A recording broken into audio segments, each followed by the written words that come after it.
Hello, everyone, and welcome to the Voiro Podcast. We are on episode 4 and season 7, and today I'm excited to introduce you to my guest, Dr. Nage, who's a media and entertainment industry expert across Adtech, data, and monetization.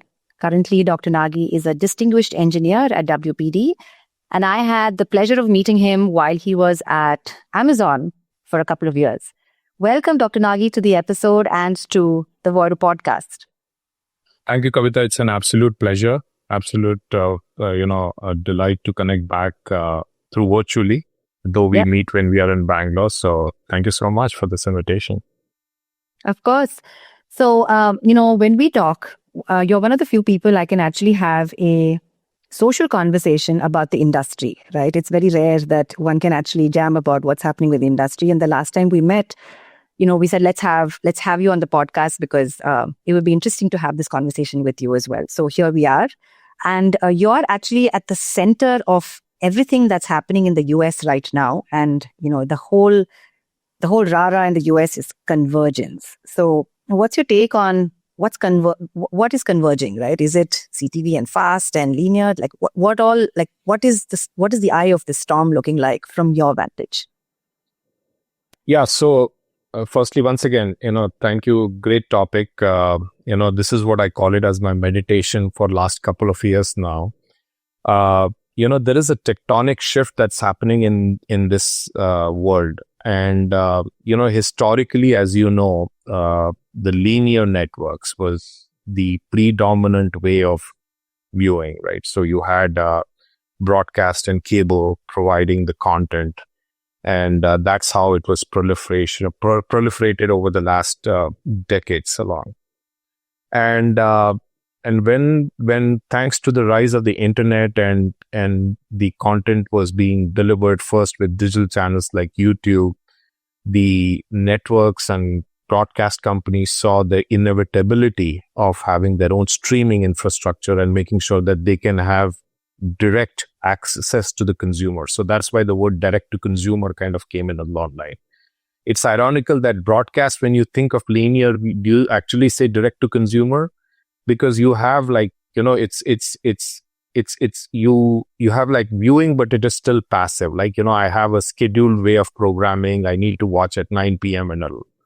But here, when the streaming started happening, the whole direct to consumer kind of took off, and direct to consumer obviously had an evolution of itself. Every streaming company and first was of course the Netflix, and the others kind of joined the bandwagon, invested in huge infrastructures to make sure that you have state of the art viewing experience and all that stuff. The primary goal was to get the eyeballs and subscription. So fast forward couple of years now, I think all the major broadcasting companies have their own direct to consumer streaming apps. The problem is that how much can you scale from a revenue point of view with subscription now, because consumers have a lot of choices, because you have a lot of content, you have a lot of subscription packages. In fact, so then people started moving from cable to direct to consumer. You had this whole cord cutters, cord shavers, you have all these suffixes with cord. But by the way, linear is still dominant. I always say this, don't discount linear because it still provides the maximum impressions. But again, coming back to this story, the subscription, the churn was happening, the choices were there, and you have the economy also kind of directly impacting how many subscription packages you got to have and all that stuff. So advertising became a huge point for driving consumption from an, when I say consumption in terms of the revenue part of it, to make sure that, you open up new revenue streams, and advertising was kind of became the default. People were skeptical that do you disrupt the direct to consumer viewing experience? That's why you had people said no ads, then they said ad light, then they had, ad tiered. Then you had full ads, then you had fast, which is completely, so you had different models. So now shift back to the buy side of this relationship. All this I'm talking from the sell side, the publisher side. So the buy side now have a dichotomy or complexity that I was selling now across one channel, broadcast and networks, linear, they used to place it, make sure that it is, I buy it with day parts, selling titles, and I put my ads along. So now the buyers has many choices.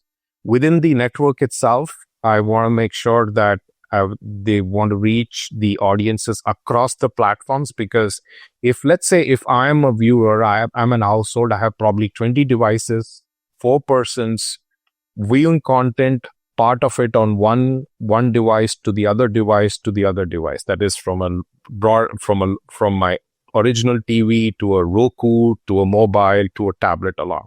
So convergence is essentially, for me, convergence is not just making everything, going digital. It is making sure that I use this cliched line, and I've borrowed it also, that the old cliche is content is the king, data is the bloodline right now. Yeah. And so for me, the audience are converging, which means that I want to target the audience irrespective of the devices and the consumption that they are going to have. And that is where the disruption is happening.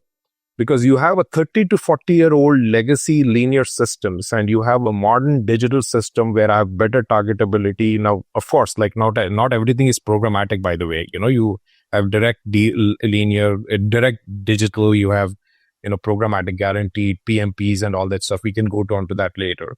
But the fact is that you have ways to reach the audiences beyond your traditional. Now, so there are 2 movements that is happening both on the sell side and buy side. On the buy side, how best can I reach the audiences across so that I have the maximum impact for my advertisers? If I'm an agency, how well I can reach the audience. Second is on the sell side, how do I make sure that the inventory is well packaged while I can deliver the demo, which is the usual demo audiences on Nielsen's, but also I can reach advanced targeted audience. For example, Uber Eating, 18 to 25, with this kind of a credit score, with this kind of a spending, traveling 5 times a year, sports enthusiasts. That's a premium audience, and that's what the advertisers are looking for. So long story short, this is the story of convergence, and we are at a very stage, I would say we are like, if I say T equal to 0, we are probably just in T equal to T.5 in this journey. So long way to go. So a lot of things are moving across in both sell and buy side of the tech and the ops infrastructure. No, absolutely. So if you take a bird's eye view of the entire industry, right, content is expensive. This is why we have so many ways of actually monetizing content through subscription, advertising, as well as syndication and so on and so forth. And D2C, a lot of the broadcasters started and stopped, tried again, reinvented, maybe consolidated into another company, because it's an expensive proposition to actually take on your own, and it requires a lot of tech prowess as well. So if you dial back about 6-7 years ago, or maybe 10 years ago, when Lotime and all the DMPs were making the rounds in the market, right? And they were trying to educate people on how they organize their first-party data. Third-party cookies were all the rage at that point in time. So we had lookalike audiences, and everybody was trying to organize their data a decade ago. And we've rolled around now to people understanding the importance of having your own first-party data. Now, in a broadcaster, how prepared is a broadcaster right now to be able to address this requirement of understanding first-party data, even from a legacy system? Or is it only when the shift is happening, when people are cutting cords and then going to the D2C side, that they're able to actually identify these audiences? Or, how is it being used right now from a first-party data perspective, not from a market research perspective, right? Not from any of the people who are actually tracking the market, like your Bark or Barb or Nielsen or ComScore and stuff like that. Because I was reading an article, in preparation of this podcast, because you're in the US, we're in India. It's chalk and cheese in terms of the size of market, right? You're at 450 billion, we're at maybe 14, 19. And in this particular article, I think this was cabletv.com or something, where they had surveyed 11,000 people, and 51% overwhelmingly still had cable. that was because of two overwhelming reasons. One was, of course, the reach of internet that was spotty for D2C. And the second was access to live sport, because it's like any other country, it's a religion in the US, right? How is a broadcaster to organize their first party data? What would you be like? Where would they be on a scale of 1 to 10 today? And what should they be doing next? Yeah, If that's a very audience is the interesting currency. question. It's an interesting question. Let me kind of break it into a couple of parts, right? So, previously the way the linear, and just to give you how the market is currently spread, we over-index that everything has moved on to the digital. But, majority, I should say, on an average, if you look at the top broadcasting companies, 60 or 70 to 80%, depending on where you are, is still linear. The digital revenues are growing. They are growing at a faster rate. And if you look at the overall market indices, and again, based on which data you're kind of looking across, around 69 billion is where the linear advertising is. And 29 billion is around digital part of it. Linear is at a negative 0.35 CAGR, and connected TV is plus 13.5 CAGR. So this is just to set the baselines along. So again, as I said, linear is never going to decline suddenly, right? So the problem here was the whole shift and why this convergence. And if you ask any traditional person in this industry, they would say we were talking about convergence 20 years back. What has changed is the data. And when I say data here is two things, right? So one is the whole idea of measurement kind of took a tectonic shift. Because of this rise of what we call as alternate currencies, and the data that was now, it's not just coming, because previously you had panel-based data, which is kind of, the Nielsen was the de facto leader. And you had a couple of panels extrapolating for the entire census model. And probably that's where still the BARC is, right? And many of the other countries' measurement system is. But now with set-top boxes, started giving the return path data, you started understanding who the audience is, combined with the first-party data that you have with the digital and streaming part of it. So when you kind of mash this all together, I would say we are in an evolution where you are trying to create a holistic ID spine. We started with an ID graph, which is now it is moving to an ID spine, which means that, you have an identity at a household level, which is aggregating from your devices, from multiple sources. Then you mash and mushroom with your second party data, which is basically, let's say I have loyalty programs and I've signed up. And again, with all the privacy formats that has been included, and you have third parties like the TransUnions, the Experience of the world, and making sure that you kind of coagulate that. The idea here is that you have the ability to understand the audience. So we are still at a maturing cycle over that piece of time. Now, thanks to these alternate currencies like VideoAmp, ComScores, iSpot, which is now more on the attribution with 605. But there is this infrastructure to make sure that first party is golden, is absolutely is the rock solid of understanding who the audience is. But it's not the only thing that I can identify with. Please understand that, as I said, because my viewership is moving, like I cannot over-index on that. At the same time, I need to crosswalk with other IDs as well. So that's where you have things like here we call the Open AP, which was kind of formulated. So the ability to make sure these IDs are fungible, they can crosswalk, and to make sure that what is the end result for advertisers? It's to make sure that I can deterministically or probabilistically, more probabilistically than deterministic, because you have deterministic, which is less number of, proof points to say this thing, with a reasonable accuracy that I can say that, hey, this is Kavita, this is Kavita's household, and these are households like Kavita. And I can kind of make sure I can add to that.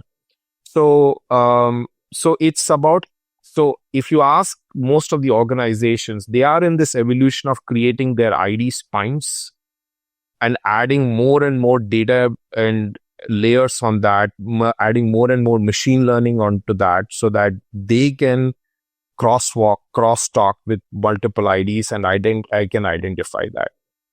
Which again goes back to two important points, which is I sell via demo, which is still the large way of selling. In spite of all these things, we still, the demo based, is the way of selling. But the advanced audiences, the data-driven linear is becoming the biggest pie of the game, because that's where the market is. And that's where the ID spine becomes the most important crucible. And then again, I can go on, but it would be, again, part two, probably the clean rooms and all that stuff. So I can go on and on, Kavita. But short story, I hope I answered your question. No, absolutely. So no, as you were talking, I was thinking about, the whole movement towards AI, and the fact that while you're talking about an ID spine, everybody says your AI is good as your data, right? While you can have synthetic data, but what you do with your data and your machine learning is also part of your bedrock of data that you have, right? So I know that you're also an AI enthusiast, as well as you're deep into AI with your ML and your data background and so on and so forth. But I'm still puzzled as to how broadcasters and especially linear broadcasters, because these are the people who are, studios are the ones who are creating content, right? Yes, certainly YouTube has overtaken TV with UGC, and there is a movement over there. I recently read about this odd concept called micro dramas, right? I don't know whether you heard about it, where, TikTok is doing it, and I'm just like, we are moving towards, just a wasteland of a future. I don't know what we're going to do with our time. But in all of this, is a broadcaster actually investing in people? I know that you're a broadcaster right now, but what is the future like? Are there people inside of broadcasters who are sitting there and actually creating these measurement systems for them, so that they're able to talk to an iSpot or a Video Amp or a Nielsen? Or is it the other way around, where it's an outside-in strategy, where you actually are getting in technology partners to be able to help you organize your data? Because fundamentally, when you are releasing any content, right, it's a floating point at the end of the day. You are releasing it for a particular type of audience, but that audience may be somewhere else as well, right? So the content and audience earlier was still assumed. I'm assuming that it's still very assumed right now. Then you find who your audience is. So I'm just wondering, is this overkill? Or is this something that we necessarily need to do to be able to be relevant to advertisers' needs for effectiveness? And for that, what is the role of AI? Like, where is AI coming in for this broadcaster? Because it must be insane amounts of data and constantly changing, right? Yeah. So let me kind of again split AI in the overall context in a couple of things. We started from the first part of like the content AI part of it, right? Which is the microdramas and all that stuff. So there is, of course, thanks to, and again, I'll declutter AI, because this is again an overused word and more abused than rightly used. But let's pause there on that. So on the content part, there are, of course, there are legal, the copyrights and all that stuff. The industry is still figuring it out, and that's because creativity, like these are AI right now is playing of an assisted role, from an assisted part of it, rather than overtaking. I don't see that suddenly, of course, like the VFX and all that stuff, they use a lot of that part of it. So we keep that part. Yeah. But coming to advertising, right? So which is the core of our discussion. Now, two parts to it. One is if you look at the overall advertising life cycle in the organization, we call it order to cash. I call it pitch to pay. So hey, you used to call it glass to. There used to be one thing about glass to glass, right? I remember that. I remember your glass to glass. Yeah, glass to glass. Yeah, glass to glass is from content production to broadcast to media supply chain to direct to consumer, then to monetization, right? And whole circle, and then performance. So it's the glass to glass transformation. So I'll use pitch to pay in the advertising concept, right? When I say pitch to pay, you have like the pillars for pitching, the RFPs to your agencies, the planning, pricing, order management, trafficking, then you have measurement and attribution. Now, AI is sweeping in slowly and steadily in all these areas. Let me give you an example, right? So traditionally, majority of the workflows you have, like, I've used this statistic off and on, that it takes probably 60 emails to close a deal with an agency, 60 emails. Oh, yeah. And I don't know how many calls and all that stuff, right? So you have things like media planning, which is going on AI. And this is where I got to segregate AI into three aspects or three buckets, which is kind of this thing. So yes, thanks to generative AI, everybody is hooked up to large language models, Claudes, ChatGPT and all. But there are traditional AI, which is like forecasting, your gradient boost trees and all the stuff, which is going right up to neural networks, which is becoming more and more stronger by the day, because you have now much more advanced data science algorithms that you have more predictability. Because remember, when I predict and forecast, there is seasonality changes. You have all sorts of, programming changes. You need to forecast at campaign level, portfolio level, and all that stuff. So the traditional AI is being put on steroids. Then you have middle AI, which is what I call it as optimization. This is where the statisticians love it, right? The optimization models, which is to make sure that if I have 5,000, 5 million, or 50 million from an advertiser, how do I put the money across linear and digital portfolios that I can optimize, or within the linear itself, how do I make sure that I can optimize, right? So you can do optimization at before selling, which is called pre-flight optimization. You can do it while the campaign is being run, which is in-flight optimization. Then you have post-flight optimization. So this is the statistical optimization. The third one, which is the most interesting right now, which is happening, is the generative AI, which is to make sure that the natural language becomes an idiom or a vocabulary to look at campaigns, to dissect the campaigns, to make sure that I can, like, even simple things like, ingesting an RFP, making sure that I can create the metadata, understand it, decorate my ads with metadata so that I can do contextual. There is a huge investment that is going on there. So three particular areas, and all are progressing. So the embracing is people are embracing based on where they are in that cycle.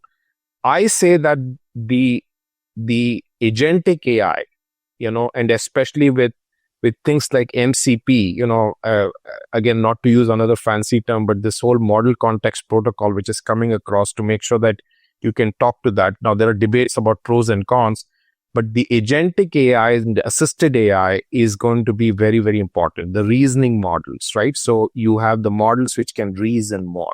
You can think more.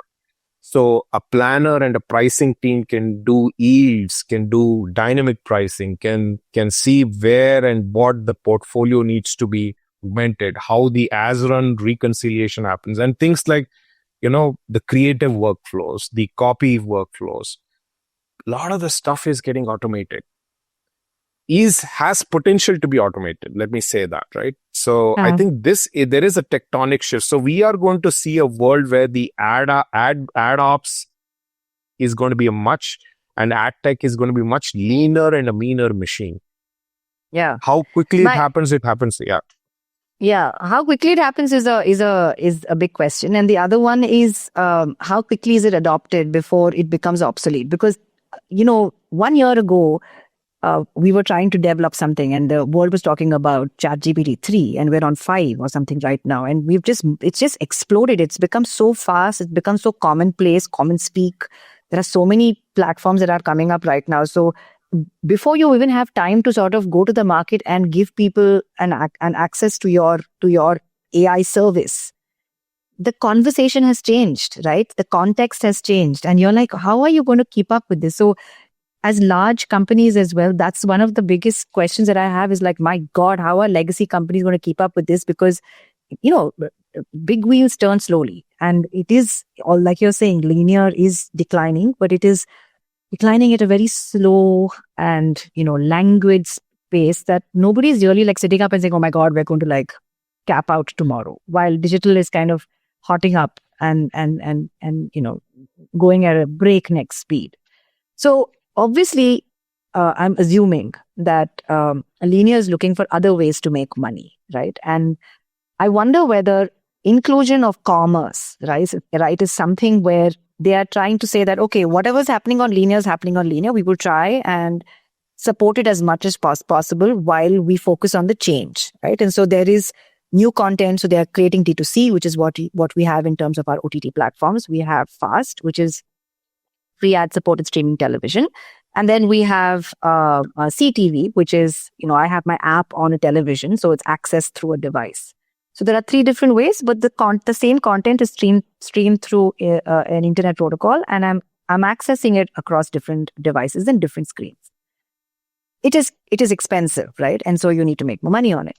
So what is your opinion on content and commerce, right? Because it has been, everybody's trying to get them as close as possible, right? Shopping off of video, making video shoppable. And I know that you watched the upfronts, new fronts over the last week, and everybody's talking about it. What do you think is the future there? I know you come from Amazon, so you definitely have like a deeper view on the commerce part of it. But do you think content and commerce is going to be, the next, or is it already there? Is it going to change? Like, what's new on the content and commerce side? Yeah, that we can expect? And yes, absolutely. So before I answer that, I want to take your first part of it, the linear, like, how does it change in the current atmosphere, right? So, I see there are 4 swim lanes that are going to be there. One is going to be traditional linear, like, but are more on a robust engine. Then you have data-driven linear, then you have digital, and you have converged along. So these swim lanes are going to parallelly coexist along. The idea of convergence, again, back to our discussion, is to make sure that how linear can become more like digital. And this is where linear inventory is slowly and kind of also being experimented, moving towards programmatic and becoming more digital. That means my inventory from linear moves across, and that's where the fast and all that stuff comes in as well.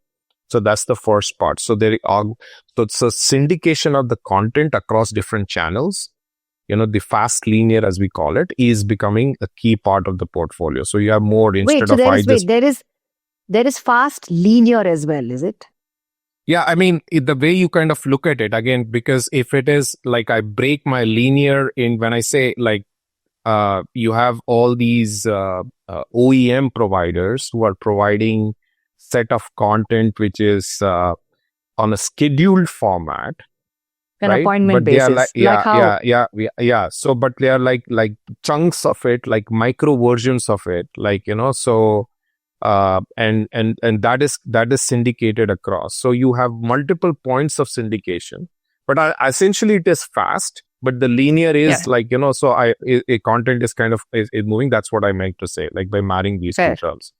Now the second part of content to commerce. So here's the thing: this whole idea of like, is there a world where, the world is moving like contextual data, using contextual data, putting the products on the screen, making sure that the overlays and all that stuff that has existed. Now that is going to create more, and that will kind of happen more.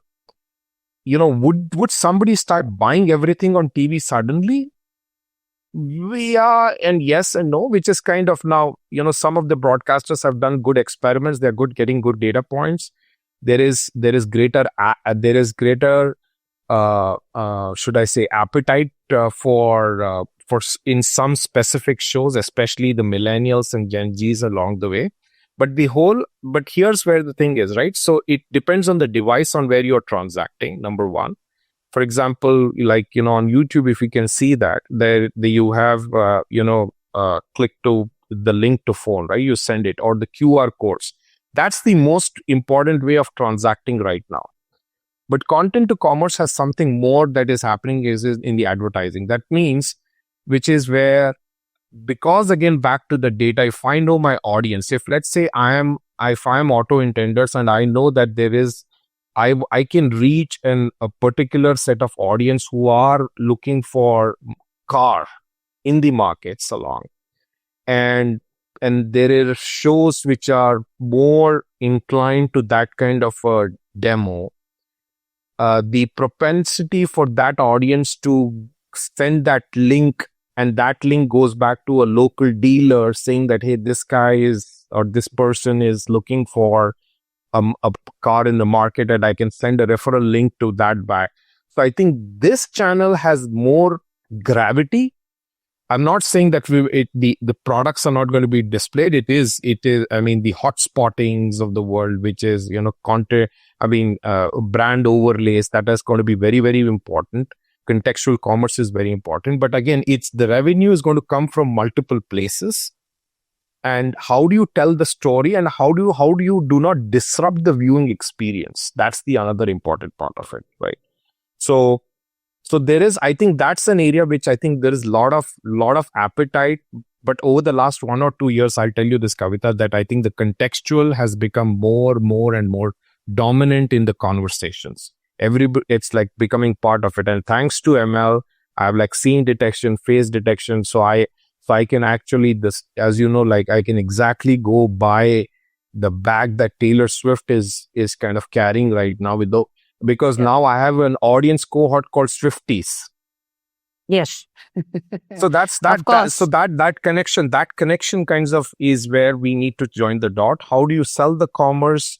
But you can't you addressing their audience and taking them to the store and making sure that there is a purchase behavior, and the seamlessness is what I think, the large marketplaces like Amazons of the world are doing that, and making sure that with their signals coming back through, Amazon Publisher Cloud, Amazon Marketing Cloud, and broadcasters like us kind of leveraging that data, again, in a privacy way, that there's always a thing that how much we give and how much we take.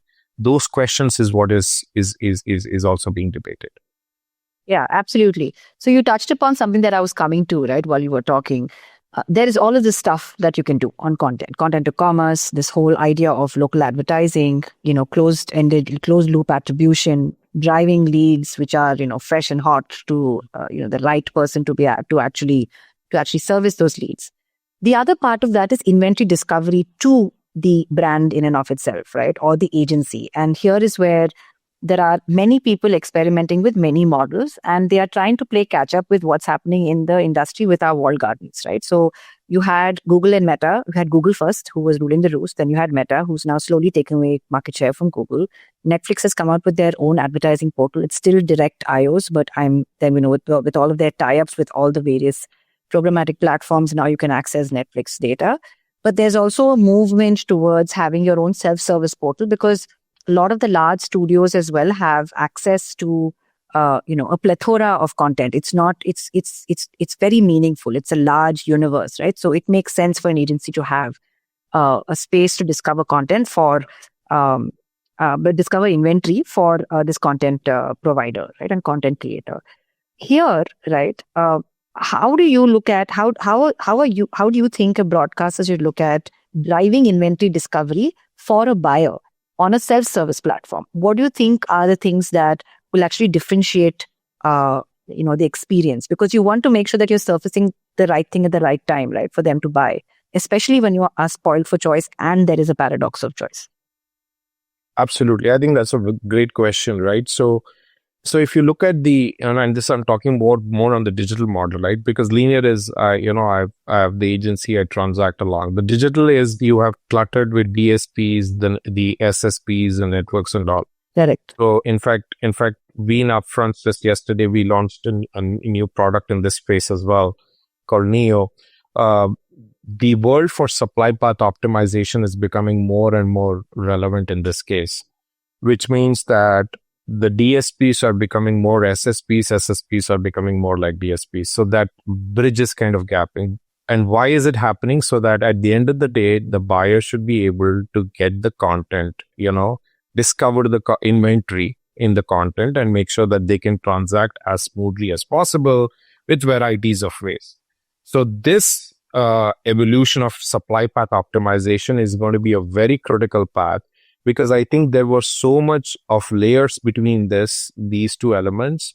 So where I see out here is, I think there is going to be more intelligence and orchestration to make sure that you can help the buyers to choose content, make sure that there are feedback loops about how their transaction is happening, whether they're getting the right attribution, make those changes.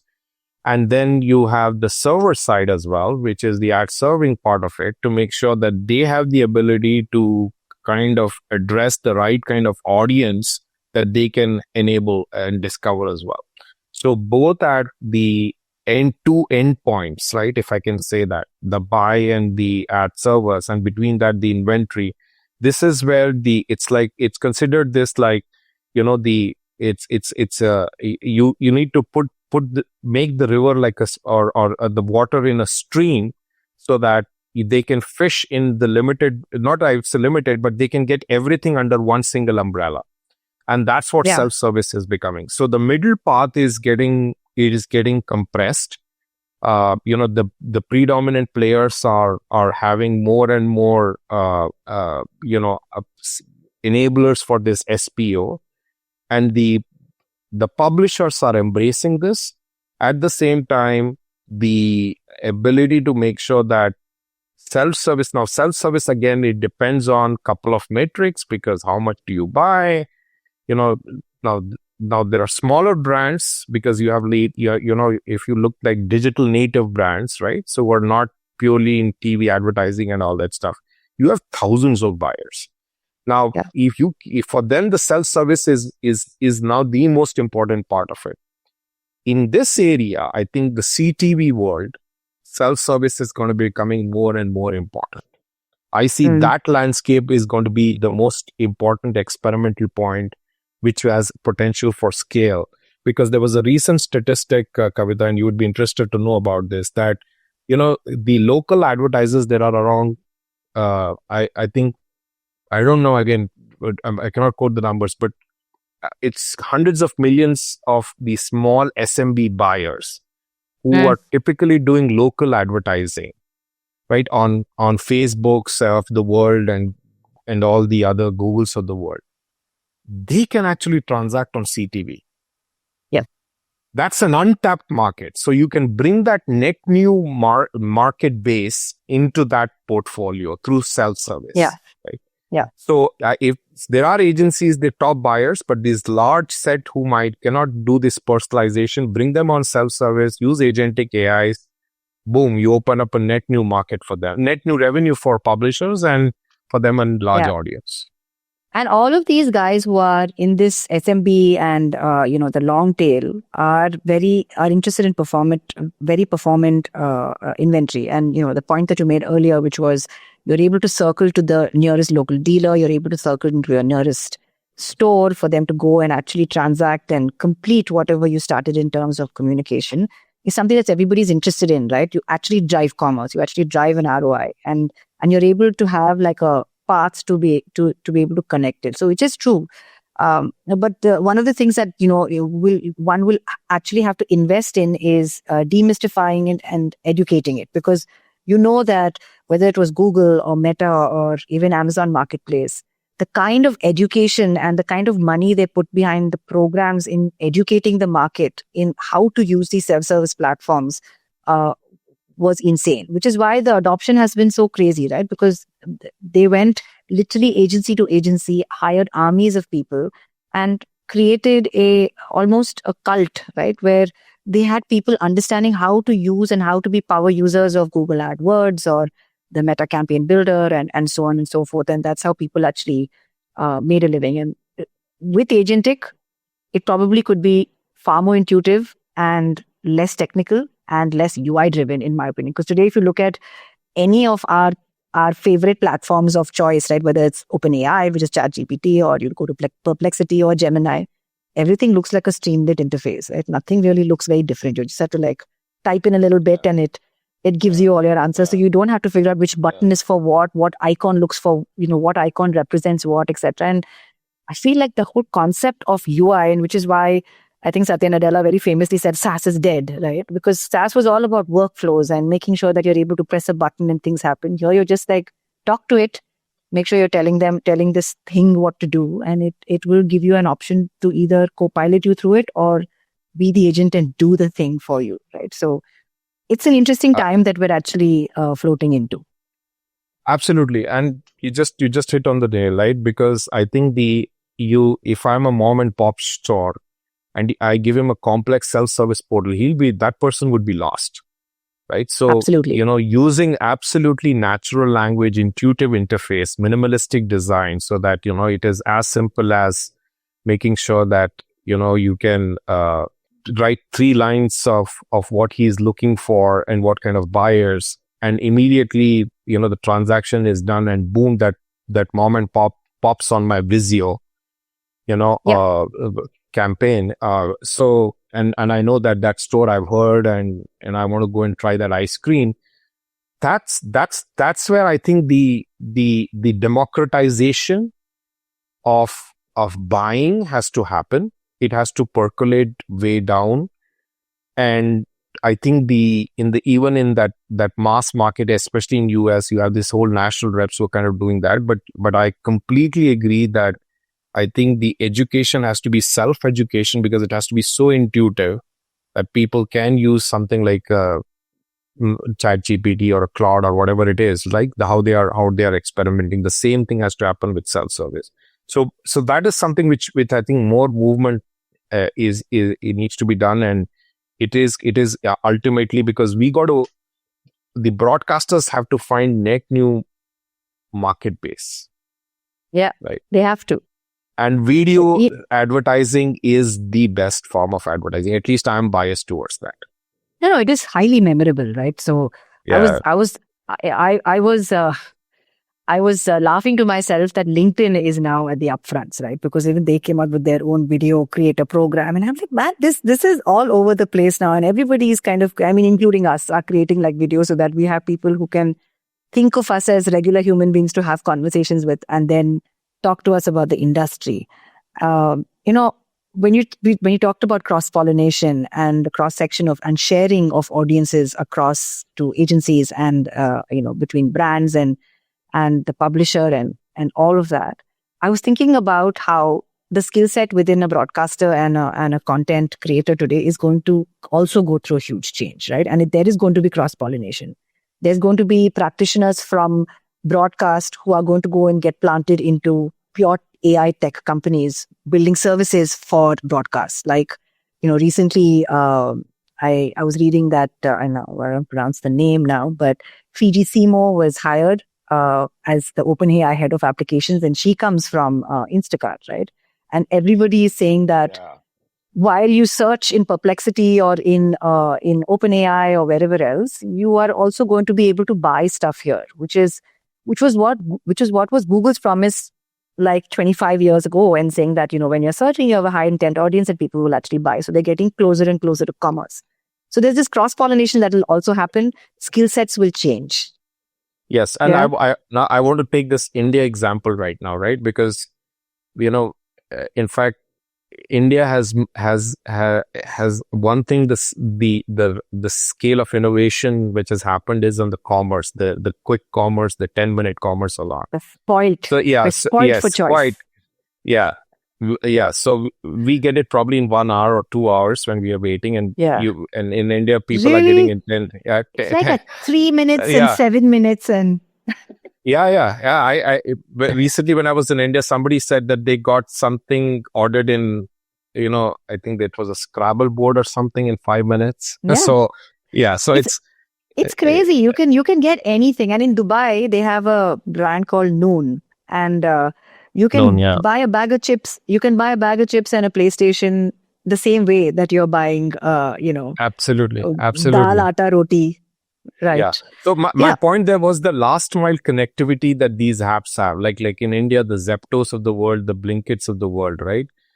And here, DoorDashes of the world, they are actually digital native advertising, elements of the ecosystem. Not only they have, they are all going to become, the retail media, this again, as you know, is a big part of it, right?